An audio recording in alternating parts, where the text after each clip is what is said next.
Praise the lord. ప్రభువైన యేసుక్రీస్తు నామములో మీకు శుభము కలుగును గాక.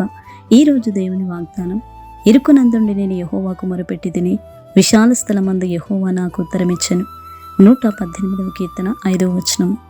ఆయన కృప నీ మీద ఉన్నది గనక ఇబ్బంది కొలిమిలో ఆయన నిన్ను పరీక్షిస్తున్న గొప్ప దేవుడు. నీవు ఎటువంటి సమస్యలో, ఎటువంటి పరిస్థితిలో ఉండి దేవునికి మొరపెట్టుచున్నావో ఆయన సమస్తాన్ని ఎరిగిన గొప్ప దేవుడు గనక నిశ్చయముగా నీ ప్రార్థన ఆయన ఆలకించును. ఇరుకులో నుండి నువ్వు ఆయనకు మొరపెట్టగా విశాల స్థలమందు దేవుడు నీకు ఉత్తరమిచ్చి సహాయము చేయను. ఆయన కృపను మీ ఎడల విస్తరింపచేయను.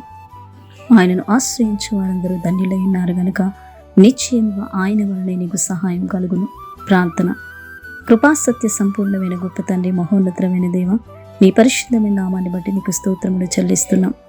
నీ కృప చొప్పున, దయ చొప్పున ప్రతి ఒక్కరిని మీరు దయతో జ్ఞాపకం చేసుకునండి.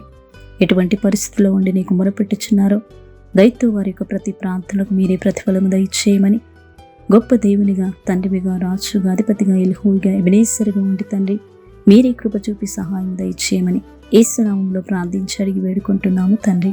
ఆమేన్.